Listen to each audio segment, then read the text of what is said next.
Hello guys, welcome back to our channel Canadian Shaan. मेरा नाम है शानू नायर। गाइस, हमारे साथ हैं बहुत ही इंपॉर्टेंट गेस्ट आज। इनका नाम है बैश अली और ये हैं 15 साल से इमिग्रेशन कंसल्टेंट, आईसीसीआरसी के लाइसेंस इमिग्रेशन कंसल्टेंट है। 20 साल से ये कनाडा में है यहाँ पे and he is a Canadian citizen और मेरे बहुत ही अजीज दोस्त हैं ये। और मैं हमेशा इनसे राय लेता रहता हूँ क्या क्या चल रहा है, अभी क्या क्या अपडेट्स चलते रहते हैं। और हमारे चैनल में भी बहुत एक अच्छी एडवाइस देते रहते हैं। जैसे कि मैं आपको बताता रहता हूँ कि हमारे जो भी लाइसेंस इमिग्रेशन कंसल्टेंट्स हैं उनसे राय लेके ही हम सारी हमारी वीडियोस बनाते हैं। और बैश अली का भी बहुत इसके अंदर सपोर्ट रहा है हमेशा से। तो Bash ji, thank you so much for joining us and मैं डेफिनेटली इस वीडियो के जरिए हमारे सारे व्यूअर्स को एक अच्छी एक इंफॉर्मेशन देना चाहता हूँ, क्योंकि रिसेंटली मैंने एक वीडियो बनाई थी जिसके अंदर एक स्टूडेंट, मेरा बहुत ही क्लोज फ्रेंड है अभी, उसका नाम है प्रभाकर, जिनका स्टूडेंट परमिट रिफ्यूज हो गया था। आपको भी अच्छी तरह पता है और अब आपको भी मैंने उसकी डिटेल्स भेजी है और आप भी उसके स्टडी कर रहे हो क्या रिफ्यूजल है, तो उसके बारे में भी हम डिटेल में इस वीडियो में बात करेंगे। तो बाशी, कैसे हैं आप? Thank you so much, Shan bhai. I'm very, very happy, excited to be part of it. Thank you so much. My pleasure. जैसा कि आपको पता ही है कि हमारा इमिग्रेशन चैनल है, हमारे जो है काफी लोग हमसे जुड़े हुए हैं। अभी काफी इंक्वायरीज आती है हमारे पास कि ये लोग पढ़ना चाह रहे हैं यहाँ पे, और कई ऐसे केसेस भी ऐसे आते हैं कि जिसके अंदर उनके रिफ्यूजल्स आ जाते हैं। ठीक है, काफी लोगों के रिफ्यूजल्स आ जाते हैं स्टडी परमिट को लेके और उसके बाद वो कंफ्यूज होते हैं। कई लोगों के जो कनाडा ड्रीम है वो ड्रीम ही रह जाते हैं, उसके बाद वो पूरे नहीं होते। कई लोग, जैसे कि आपने देखा प्रभाकर का केस, आपने देखा कि काफी साल पहले उसने एक ड्रीम देखा था और जस्ट बिकॉज की एक एजेंसी ने गलत तरीके से उसको गाइड किया। ठीक है, अब आप ऑब्वियसली आपके पास वो केस है, अब आप देख रहे हो, उसके बारे में स्टडी कर रहे हो, तो आपको ज्यादा पता होगा, तो उसके बारे में भी Yes. हम डिस्कस करेंगे।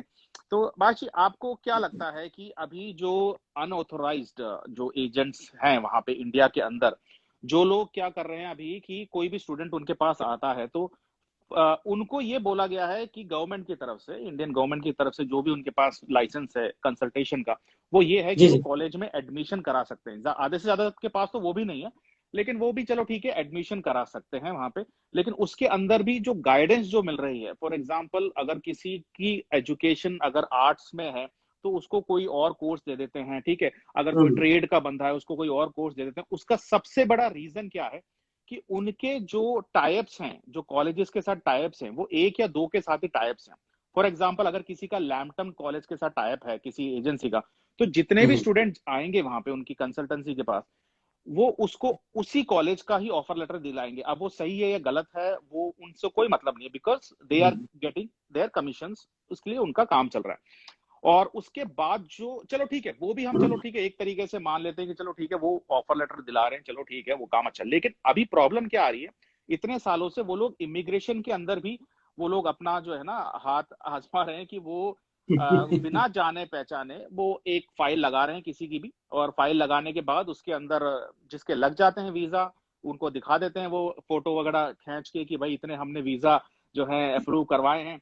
और जिनके रिफ्यूजल हो जाते हैं वो फिर हमारे चैनल पे आते हैं और फिर वो रिक्वेस्ट करते हैं कि क्या करें। जी, थैंक यू शान भाई। आपने बिल्कुल बहुत ही परफेक्ट आपने पॉइंट रेज किया कि जो ओवरसीज एजेंट्स हैं वो ऑब्वियसली उनका एक अपना काम है, वो वहाँ कर रहे हैं, उन्हें जो करना है वो करेंगे। हमने वो करना है, हमें जो लॉ अलाउ करता है, हम कैनेडियन हैं, हम तो जो काम करेंगे कानून के मुताबिक करेंगे। सही। तो सबसे बड़ा फर्क है, जो आईसीसीआरसी मेंबर है उसको गवर्नमेंट ऑफ कनाडा ने ऑथोराइज किया हुआ है कि वो जितने भी आपके क्लाइंट्स हैं जो कनाडा आना चाहते हैं, चाहे वो स्टडी वीजा हो, पीआर हो या स्पाउस वीजा हो, उनको हमें ऑथोराइज किया कि हम उन्हें रिप्रेजेंट कर सकते हैं एम्बेसी में। Number one. इसकी मिसाल ये हो गई, देखा होगा काफी ना जगह जगह मोहल्ले में डॉक्टर के ऑफिस में डिस्पेंसरी खुली होती है, देखा होगा आपने। उसे कहते हैं कंपाउंडर। हम्म। तो कंपाउंडर है, उसका काम दवाई डायग्नोस का प्रिस्क्रिप्शन लिखना काम उसका नहीं है, वो फार्मेसी असिस्टेंट है। मगर वहां पे जो लोग बैठे हुए हैं, कंपाउंडर वही सब कुछ कर रहे हैं। वो दवाई भी लिखते हैं, दवाई बनाते भी हैं, दवाई देते भी हैं। और उससे किसी को आराम आ गया तो ठीक है, ना आया तो रिफ्यूज है। सही है, तो सही। वो वहां पे डिस्पेंसरी सिस्टम चल रहा है, आउटसाइड कैनेडा। क्योंकि हम्म। कोई अकाउंटेबिलिटी नहीं है, कोई उनके ऊपर कोई चेक एंड बैलेंस नहीं है, कोई अप्लीकेशन नहीं है, कोई रिस्पॉन्सिबिलिटी नहीं है। कंपाउंडर का क्या काम है कि आपको मेडिकल प्रेस्क्राइब करके दे। तो वहां पे यही हो रहा है। तो हमारे जो आईसीसीआरसी वाले हैं, उनको जो लाइसेंस दिया गया इसलिए दिया गया कि हम कंपाउंडर नहीं है, हम we are like MBBS doctor. जैसे आप जाते हैं किसी डेंटिस्ट के पास, यू नो तो आप जाते हैं डेंटिस्ट क्वालिफाइड, लाइसेंस्ड, एक्सपीरियंस्ड, ताकि वो अकाउंटेबल हो। कल को आपका मसला हो जाए तो आप उसे, अकाउंटेबिलिटी है आपकी, आप उसको जाकर फॉलो अप कर सकते। तो बिल्कुल। मेन मेन फर्क यही है कि हम अकाउंटेबल हैं, हम लाइसेंस्ड हैं, हम ऑथोराइज हैं, नंबर एक। नंबर टू, जब आपकी फाइल सिस्टम में जाती है, रास्ते में हिकअप आते हैं, फॉलो अप आते हैं, आपको चीजें मांगते हैं, वैसी वाली आपको चीजें अपडेट करनी होती, तो वो कौन करता है? वो हमें अथोराइज है, हम आपका सिस्टम सारा आपके यहाँ पे करेंगे। नंबर थ्री, एजेंट क्या करते हैं, जब बच्चे का वीजा फाइल करते हैं तो वो उसका जीसी की अपने पास रख लेते हैं, उसकी आईडी भी अपने पास होती है उनके पास, बचाओं के सर पास। दे पासपोर्ट आर भी रख लाइक, लेते सर। पासपोर्ट उनके पास ही आता है, तो एवरीथिंग इज उनके पास, सारा कंट्रोल है बच्चे का ना। अगर बाद में, अभी मेरे एक बच्चे ने फोन किया था मुझे इंडिया से, तो कह रहा है सर वो मेरा कॉलेज, मेरा प्रोग्राम डेफर करना था मई से सितंबर के लिए, 2020 की बात कर रहा हूँ। तो मैंने दिया अपने एजेंट को, एजेंट बादशाह ने आगे अपडेट नहीं किया आईआरसीसी को। अब उसका वीजा इश्यू हो गया मई के बेस पे, मई इनटेक की बेस पे, अभी चल रहा है दिसंबर, उसने अपडेट नहीं किया। तो क्योंकि उसके पास जीसी की नहीं है, पासवर्ड नहीं है, सिक्योरिटी क्वेश्चन नहीं है, ईमेल नहीं है, उसके पास कोई कंट्रोल नहीं है। वो ऐसा है कि जैसे जहाज से छलांग मार दी पैराशूट के बगैर। हम तो पैराशूट है ना, हम तो सही आपके साथ खड़े हैं, कल को सही। कोई इश्यू आएगा फाइल के ऊपर तो हम उसके जिम्मेदार हैं। वहां पे तो फाइलों पे एसओपी बना के दिखाते भी नहीं है बच्चे को कि फाइल पे लिखा क्या हुआ है। हम तो जो फाइल बनाते हैं, तो हम फाइल को, पूरी फाइल को बाय लॉ हम उसको शेयर करते हैं क्लाइंट के साथ, उसको सारी चीजें दिखाते हैं, फॉर्म, एसओपीज, उसकी एप्लीकेशन में क्या क्या डॉक्यूमेंट लगाए हमने, उसी के होते हैं सारे, पहले उसको ट्रांसपेरेंट दिखाया जाता है, फिर जीसी की उसको दी जाती है, फिर वो ओ जी, सिस्टम में जाके ओके। जीसी की वो हम, आप उनको दे देते हैं, वो बहुत yes, अच्छा है ये ये। it is not my GCK, it is yours, you have to have access to it ना। Yes yes yes. You can't ask me every time के साथ मुझे जीसीकी दे दें, मेरा कोई इनपुट आया है, मेरा कोई स्टेटस फाइल थे, लोग बच्चे परेशान है बेचारे, क्योंकि कंट्रोल नहीं है। जो एजेंट बादशाह है उसके पास सब कंट्रोल है, शुरू से लेके पासपोर्ट की डिलीवरी तक उसके पास कंट्रोल है। बच्चा क्या, बच्चा परेशान है बेचारा। और सबसे इंपॉर्टेंट चीज क्या है, मैंने आजकल अक्सर रिफ्यूजल देखे बच्चों के, उन्हें 5 साल के बैन लग रहे हैं, 5-5 साल के। ओके। उसे कहते हैं सेक्शन 40, हमारा जो इमिग्रेशन का जो कानून है, रेगुलेशंस, उसमें सेक्शन 40 है। उसके मुताबिक अगर कोई मिसरैप करता है, direct, indirect, material misrep on the file, चाहे वो एजेंट करे या कोई भी करे, जिम्मेदारी आएगी स्टूडेंट की। एजेंट बादशाह की कोई जिम्मेदारी नहीं है, कोई अकाउंटेबिलिटी नहीं है। 5 साल का बैन लगेगा तो स्टूडेंट को लगेगा। वो उस पर अक्सर मुझे आ रहे हैं, वो कहते भाजी हमें तो पता भी नहीं फाइल पे क्या लगाया था, बस लेटर आ गया जी, रिफ्यूजल लेटर, अब क्या करें। अब रिफ्यूजल लेटर आ गया, 5 साल का बैन लग गया आपके, कैन यू बिलीव इट। और आपको पता ही नहीं है कि मेरा बैन किस वजह से लगा। आपका जो उसमें 10 साल का लिखा होता है एम्प्लॉयमेंट हिस्ट्री, गैप कवर करने के लिए आपने को भी लिख दिया कि आपने यहाँ काम किया जी, पेपर लगाए नहीं, पेपर लगाए जेली लगा दी जाए एजेंट ने, जब जेली लगे तो वेरीफाई हो गए। उसके बाद क्या हुआ आपको तो पता ही नहीं, बच्चे को तो पता ही नहीं कि मेरी फाइल पे लगा क्या हुआ है, चांद भाई, वो बेचारे को पता ही नहीं है। उसके ऊपर फाइल बन गई, फाइल जमा हो गई। तो ये बड़ा नहीं, मेन इशू है। इसका बैश जी जब प्रॉब्लम क्या है कि इसका कि आप और हम जो हैं, जो जिनको चलो थोड़ा बहुत पता है इसके बारे में, हम लोग यहाँ पे कनाडा में हैं, वो लोग इंडिया में हैं। और जिन जो लोग भी इस तरीके का जहाँ पे जो बिजनेस कर रहे हैं वहाँ पे, मैं तो बिजनेस ही कहूंगा, जो बिजनेस कर रहे हैं वहाँ पे, उनके वहाँ पे जो सेटअप हैं, जो ऑफिसेज हैं, ठीक है, इतने सारे जो स्टाफ्स वो बिठा के रखते हैं, अच्छा एक ऑफिस सेटअप रखते हैं। इस वजह से क्या होता है, जो स्टूडेंट्स होते हैं वो लोग जाके वो सब देख के थोड़ा सा कंफ्यूज हो जाते हैं, उनको लगता है कि इनको सब कुछ पता है, जबकि उनको कुछ नहीं पता।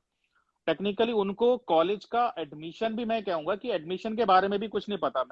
मैंने कई ऐसे केसेस पे, जैसे प्रभाकर का केस देख लो आप। जी प्रभाकर के केस में ना सिर्फ प्रूफ ऑफ फंड्स का प्रॉब्लम था, उसके केस में ये भी एक प्रॉब्लम थी कि जो उसको कोर्स सजेस्ट किया गया था, वो कोर्स उसकी एजुकेशन हिस्ट्री से मैच ही नहीं कर रहा था। ठीक है, तो क्योंकि उनको इतने, उनके पास इतनी बल्क में फाइलें आती हैं, तो वो लोग इतना ध्यान नहीं देते हैं। ठीक है, तो एक चीज ये जो प्रॉब्लम है कि वहां पे, वहां के जो कंसल्टेंट्स हैं, वो कंसल्टेंट्स मुझे लगता है कि फर्स्ट ऑफ ऑल कि दे आर नॉट लाइसेंस्ड, और वो लाइसेंस ले भी नहीं सकते आईसीसीआरसी का। To become ICCRC license consultant, either you should be a permanent resident या फिर आप सिटीजन हो। तो ऐसा ही। जो इंसान वो लाइसेंस ले ही नहीं सकता इंडिया में बैठा बैठा, और वो ये क्लेम करते हैं कि हम जानते हैं, हमारे पास लाइसेंस है। तो ये भी मेरे जो व्यूअर्स हैं उनको मैं ये भी बताना चाहूंगा कि इंडिया में बैठे, इंडिया में नहीं, कनाडा के बाहर अगर कोई कैनेडियन सिटीजन नहीं है या फिर कोई कनाडा का पीआर नहीं है, वो आईसीसीआरसी का लाइसेंस ही नहीं ले सकता। मैं सही नो, कह रहा हूँ, गलत कह रहा हूँ? आप बताएं, सही बताएं, अब ठीक है। आपको ये ज्यादा पता है। बिल्कुल, ये आपको भी पता। अभी आप, जैसे मैं आपके पीछे देख रहा हूँ जो 2 लाइसेंस रखे हुए हैं, ये यस, लाइसेंस अगर आप अभी आप कैनेडियन सिटीजन हैं, ठीक है, आप कैनेडियन सिटीजन है, मैं पीआर हूँ, परमानेंट यस, रेजिडेंट। तो अगर आप पीआर या सिटीजन नहीं होते तो आप ले सकते थे, वो नहीं ले सकते थे, राइट? नो वे, नो। ओके। तो अभी आपके पास 2 लाइसेंस मैं देख रहा हूँ पीछे, तो जो लेफ्ट साइड का जो लाइसेंस है ये क्या है, और ये जो राइट साइड का है ये थोड़ा बताएंगे व्यूअर्स को, ताकि उनको भी थोड़ा आइडिया लगे कि लाइसेंस आखिर होता कैसा है। ओके, सो जो ब्लू कलर में है, ब्लू वाला जो है हमारा आईसीसीआरसी का लाइसेंस है, यू कैन सी दैट। तो yes yes, I guess. ICCRC license, and उसके बाद जो दूसरा रेक्टेंगुलर जो स्टैंप है, that is it is basically a commissioner of oath from ministry of consumer affairs in Ontario, because I am also, in addition to the ICCRC member, I have another license, इसे commissioner of oath कहते हैं, जिसपे आप documents को certify कर सकते हैं, उनको कमीशन कर सकते हैं, एफिडेविट को कर सकते हैं, क्या डॉक्यूमेंट्स क्या को आप डॉक्यूमेंट वेरीफाई कर सकते क्या हैं। क्या डॉक्यूमेंट आप वेरीफाई कर सकते हैं इस? उसपे कोई भी डॉक्यूमेंट हो, एजुकेशन के डॉक्यूमेंट्स हैं, ओके। आपकी आईडीज हैं, आपके एफिडेविट्स हैं, क्योंकि हमारे काम में क्या होता है, स्टडी परमिट में हमें काफी बार ना पेरेंट्स के ना एफिडेविट ऑफ सपोर्ट लगाने पड़ते हैं। अच्छा। वो है, वो तो इंडिया से लगेंगे ही, जहाँ से वो होते हैं, मगर कुछ बच्चे यहाँ होते हैं, जैसे फॉर एग्जांपल आपने स्पाउस के लिए करना है किसी को, तो उसके लिए हम यहाँ पे एफिडेविट बनाते हैं स्टूडेंट की तरफ से, उसको अच्छा फिर उसको ओनली कमिश्नर ऑफ फोर्स उसको कर सकता है ऑथोराइज, अच्छा, फिर वो ओके बंदा नहीं कर सकता। तो उसका भी ओके। एक लाइसेंस है। देखिए कनाडा में हर चीज लाइसेंस है, हर हर चीज चीज का लाइसेंस। लाइसेंस, हर चीज का तो लाइसेंस है, हाँ ठीक। तो वहां पे क्या है, आपने एक बात की थी कि वहां पे अपने आप को वो कहते हैं, देखें शान भाई, एक जनरल फैमिली की तरह बात कर रहे हैं, कि जब किसी चीज में अकाउंटेबिलिटी ना हो, कोई अकाउंटेबिलिटी ना हो, कोई चेक एंड बैलेंस ना हो, फिर उसमें कुछ भी हो सकता है। फिर भी हर बंदा आइंस्टाइन बन जाता है, मैं आइंस्टाइन हूँ, मैं एरिया एक्सपर्ट हूँ, मैं चीफ इंजीनियर हूँ, जो मर्जी कह ले। कहने में क्या है, क्लेम जब कोई बंदा करता है तो अकाउंटेबिलिटी नहीं है, इसलिए वहां पे लोग जो मर्जी कहते हैं, हम नहीं कह सकते। हम वही करेंगे जो कानून कहता है, जो लॉ कहता है, हम वही बात करेंगे जो कानून के पैरामीटर में होगी। हम किसी बच्चे को ये नहीं कहेंगे कि जी हम ये सारे काम कर लेंगे, नो, जो केस होगा उसको बता देंगे। तो बैशी, इसमें मैं एक और चीज पूछना चाहूंगा इसके अंदर, आपने बिल्कुल सही कहा, लेकिन अगर कोई आईसीसीआरसी का कंसल्टेंट नहीं है और इंडिया में अगर कोई ऑपरेट कर रहा है, ठीक है, और वो वीजा के लिए फीस भी चार्ज कर रहा है किसी स्टूडेंट से, तो एज पर कैनेडियन लॉ या जो भी इमिग्रेशन के जो लॉ हैं आईआरसीसी के, क्या वो ऐसा कर सकता है? वो कैन ही चार्ज दो फॉर दैट? 2 साल की जेल है, 2 साल की जेल, अच्छा, और 2 lakh fine. 2 lakh Canadian dollar? Yes, और 2 साल की जेल। ओके। कोई भी बंदा, चलो एक दो फाइल तो समझ आती है, क्या शान भाई, एक फाइल आपने कर ली, प्रो बोनो कर ली, पैसे चार्ज नहीं किए, चलो जी कोई बात नहीं। आपका दोस्त है कोई, कुछ बच्चे ऐसे होते हैं फाइलें खुद लगा लेते हैं, एडमिशन खुद करते हैं, वो फाइल खुद कर लेते हैं, दैट्स ओके। या हाँ, किसी दोस्त को कह देते हैं, वो ठीक किसी है, वो दोस्त को ठीक कह है। दिया, किसी भाई को कह दिया, या उनका भाई पहले आया होता कनाडा, उसने फाइल लगा दी, वो कॉल प्रो बोनो है, you not charging a fees. But जब आप फीस चार्ज करते हैं, you cannot do it without ICCRC. You are unauthorized. It's against the law. It is illegal. Very open with you. और सारी की सारी जिम्मेदारी आएगी बच्चे के ऊपर। क्या फीस वो चार्ज कर सकते हैं इसके अंदर अपार्ट फ्रॉम वीजा? They क्या वो they cannot charge any fees in exchange of study visa filing unless they are member of ICCRC or a barrister. They cannot. ये तो खुलेआम चल रहा है वहां पे, मुझे लगता है सभी लोग कोई छोटा अमाउंट चार्ज कर लेता है, 10,000 रुपीज, कोई 25,000 रुपीज, कई लोग लाखों रुपए चार्ज कर रहे हैं स्टडी वीजा लगाने के लिए। तो ये तो देखिए खुलेआम चल रहा है।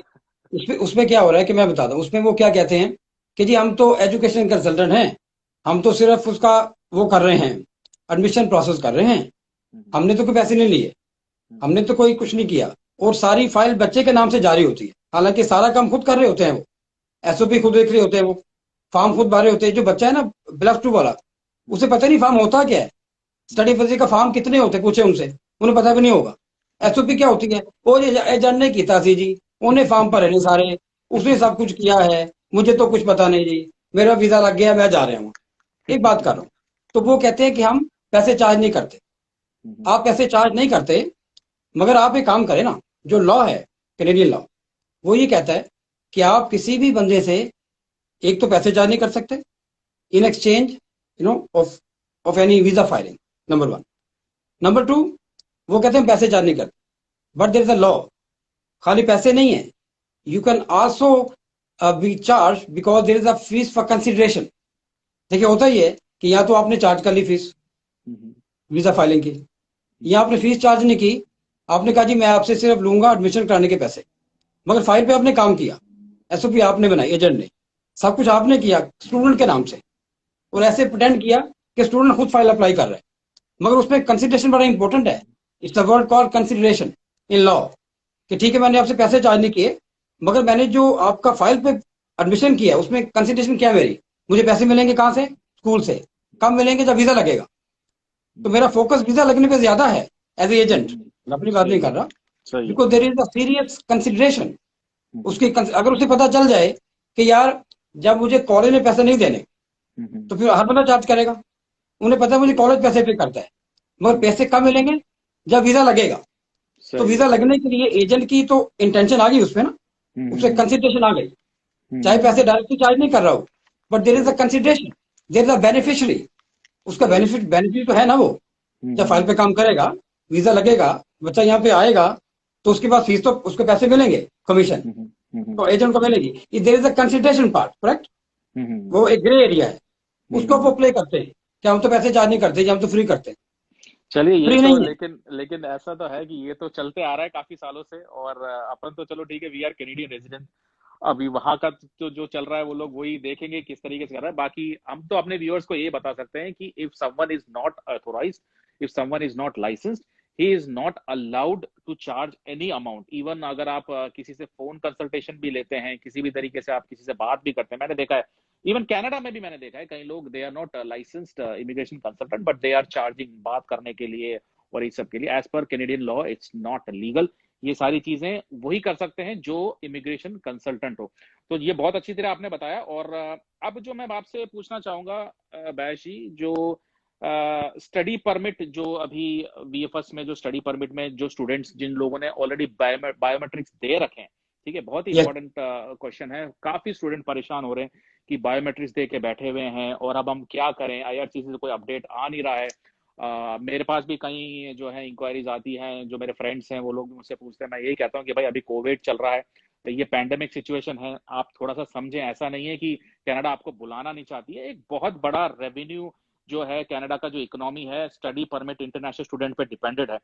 लेकिन अभी जस्ट बिकॉज ऑफ ये पैंडेमिक सिचुएशन काफी वीएफएस को एक बहुत ज्यादा डिले देखा जा रहा है। अभी जब से ये पैंडेमिक सिचुएशन आई है बहुत ज्यादा डिले आ रहा है, और अभी जो उनके अपडेट्स भी आ रहे हैं, जिस तरीके से वो रिएक्ट कर रहे हैं, ऐसा लग रहा है कि they are not attending international student properly. तो क्या आपको लगता है जिनके बायोमेट्रिक्स हो रखे हैं वो करें क्या, क्या करें, किस तरीके से कॉन्टैक्ट करें आईआरसीसी से? देखिए या दैट्स वेरी इंटरेस्टिंग क्वेश्चन। काफी बच्चे मुझसे भी पूछते हैं, क्योंकि मैं यहाँ पे लैम्पटन और लॉयलिस कॉलेज में ना इमिग्रेशन सेमिनार देता हूँ, periodically they call me, I give them। तो वह बच्चे मुझसे जो आते हैं, कुछ काफी बच्चे स्टक है इंडिया में, mostly from India, Punjab side पे।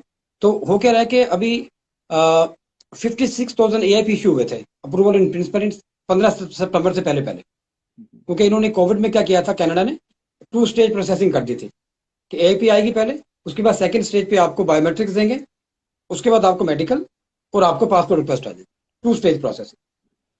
अभी करंट सिचुएशन क्या है कि वीएफएस खुला है अभी कुछ अर्सा पहले रिसेंटली, उससे क्या कि ऑब्वियसली उनके पास स्टाफ कम है। अभी मैंने उनका एक चंडीगढ़ में और दिल्ली में आईआरसीसी का वेबिनार भी हुआ था, वहां भी उन्होंने यही कहा है कि हमारे पास स्टाफ कम है, मगर फिर भी अभी तक तकरीबन 35,000 लोगों के बायोमेट्रिक्स अपॉइंटमेंट हो गई हैं विद इन 1 मंथ। तो टोटल एपी इशू हुए थे 56,000, तो 56,000 बंदों को उन्होंने वीजा इशू करने हैं, नंबर 1। उसमें से 35,000 की अपॉइंटमेंट आ गई हैं, हमारे भी आज कुछ बच्चों की आई हैं, तकरीबन 1 महीना लग रहा है अपॉइंटमेंट आने में। हमने कुछ बच्चों के किए थे जनवरी के इनटेक के एडमिशन, उनके हमें बायोमेट्रिक आए नवंबर के एंड पे, हमने डाली बायोमेट्रिक की अपॉइंटमेंट, हैदराबाद में थे बच्चे कुछ, उनको मिली 8 जनवरी की मिली अपॉइंटमेंट। तो अभी दिसंबर में तो कोई अपॉइंटमेंट नहीं मिल रही, अब जनवरी की डेट्स आ रही हैं, तो उनके पास प्रेशर काफी है, रश काफी है। तो जो बच्चे वेट कर रहे हैं बायोमेट्रिक्स का, उनको वॉच करना है कि उनकी जो इनटेक है वो कब है। अगर तो जनवरी इनटेक है तो they have to be very careful, क्योंकि जनवरी इनटेक तो ऑब्वियसली मोस्टली यहाँ पे 8 या 10 जनवरी को स्टार्ट हो जाएगी, कुछ कॉलेजों में 15 को हो रही है, कुछ में 18 को हो रही है, first week of January start हो जाएगी। तो बच्चों को देखना कि उनकी जो कॉलेज की जो रिफंड पॉलिसी है वो क्या है, क्योंकि अगर उनके बायोमेट्रिक्स हो गए हैं अब नेक्स्ट स्टेप क्या होगा, वो they are waiting for PSR, passport submission request, क्योंकि बायोमेट्रिक्स के बाद IRCC फाइनल डिसीजन करता है यस या नो। उसमें जो डिसीजन आती है उसके आने में भी टाइम लग रहा है, 2 वीक्स 3 वीक्स लग रहे हैं, सेम डे नहीं आ रहा, मगर 2-3 हफ्ते लगते हैं। तो मान के चलो कि जिस बच्चे का अभी तक भी पासपोर्ट रिक्वेस्ट नहीं आई, अभी तक भी नहीं आई, तो उसको क्या करना चाहिए, अपने कॉलेज से रब्ता करना चाहिए, उससे पूछना चाहिए कि अगर उसने अपने प्रोग्राम को डेफर करना है मई टेक के लिए, तो उसकी टाइमिंग क्या है डेफर करने के लिए, नंबर 1।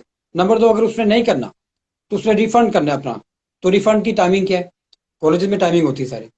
तो मगर नंबर 3 में एक और अच्छी चीज़ है कि अगर आपका लेट से इस हफ्ते इस वीक तक आपको पासपोर्ट रिक्वेस्ट आ जाता है, लेट से PSR आ गई, इट मीन्स कि आपकी फाइल पे फाइनल डिसीजन हो गया, फाइल आपकी अप्रूव है, अभी रिफ्यूज नहीं हो सकती।